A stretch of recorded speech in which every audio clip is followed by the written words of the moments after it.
নমস্কার সব্বাইকে সব্বাইকে আমার এই ইচ্ছে মতো চ্যানেলে স্বাগত জানাই। আজকের গল্প পাঠে গোপাল ভাঁড়ের গল্প জাহাজ ডাঙায় কেন।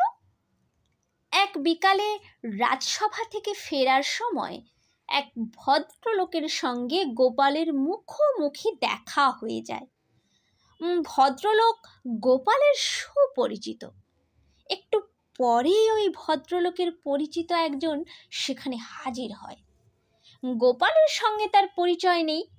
গোপালের পরিচিত ভদ্রলোক আগন্তুকের সঙ্গে গোপালের পরিচয় করিয়ে দিতে গিয়ে বললেন, গোপাল, তুমি হয়তো ওনাকে চেনো না।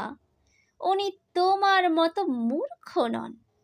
পণ্ডিত বিদ্যাচরণ মিশ্র ওনার নাম, যাকে বলে একেবারে বিদ্যার জাহাজ।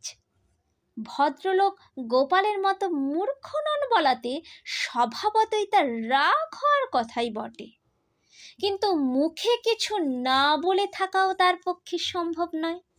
স্বাভাবিক স্বরেই জবাব সে দিল, জাহাজ যদি হয়েই থাকে তবে ডাঙায় কেন, সাগরের জলে ভাসিয়ে দিন। গল্পটি শেষ হলো। যদি গল্পটি ভালো লেগে থাকে তাহলে অবশ্যই চ্যানেলটিকে লাইক, শেয়ার এবং সাবস্ক্রাইব করুন।